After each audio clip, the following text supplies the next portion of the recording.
మనకి ఈరోజు మూడో విడతలో భాగంగా 149 గ్రామాల లోపల కూడా నిజామాబాద్ జిల్లా వ్యాప్తంగా ఓటింగ్ అనేది స్టార్ట్ అయింది. ఉదయం 7 గంటలకు స్టార్ట్ అయింది, ప్రశాంతంగా జరుగుతుంది.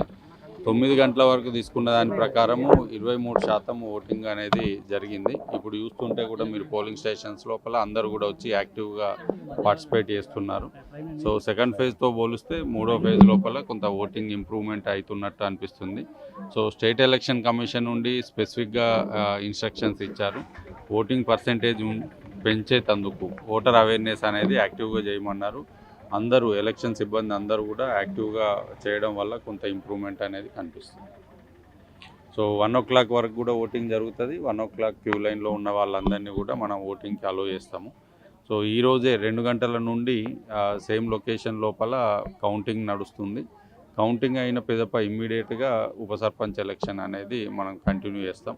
ఏదైనా కారణాల చేత కోరం లేక ఉప సర్పంచ్ జరగకపోతే రేపు దాన్ని కండక్ట్ చేసి రేపటితోని పూర్తి స్థాయి లోపల ఎలక్షన్ని కంప్లీట్ చేస్తాం.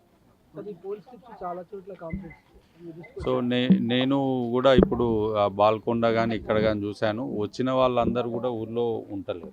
నేను పర్సనల్గా వెరిఫై చేసిన కొంతమంది వివిధ పనుల దృష్ట్యా గత వారం రోజుల నుండి ఊళ్ళో ఉండని వాళ్ళకు మాత్రము మనము డిస్ట్రిబ్యూట్ చేసేందుకు అవకాశం లేకుండే వాళ్ళందరికీ మనము ఫెసిలిటేషన్ కౌంటర్ లోపల స్లిప్స్ ఇస్తున్నాము, ఇబ్బంది లేదు.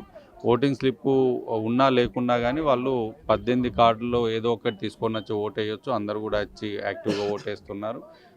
పోలింగ్ స్లిప్ మిస్ అయిన వాళ్ళందరికీ కూడా వైట్ పేపర్ మీద మనం సీరియల్ నెంబర్ రాసి వాళ్ళకి ఫెసిలిటేట్ ఇస్తాం. వాళ్ళందరి మీద కూడా యాక్షన్ తీసుకుంటున్నాము. అంటే ప్రతి దగ్గర కూడా మనకు సఫిషియెంట్ స్టాఫ్ వచ్చింది. కొంతమంది 3 ఫేజులు పడడంతో 3వ ఫేజ్కి ఈరోజు ఆబ్సెంట్ అవ్వడం జరిగింది. వాళ్ళందరి నుండి కూడా ఎక్స్ప్లెనేషన్ తీసుకొని ఇర్రెగ్యులర్గా ఆబ్సెంట్ అయిన వాళ్ళందరి మీద కూడా చర్య తీసుకుంటాం. Local to global news at your finger tips. మీ చేతిలో ఒక ఆయుధం. Download Raw TV app. Media legend Ravi Prakash is back.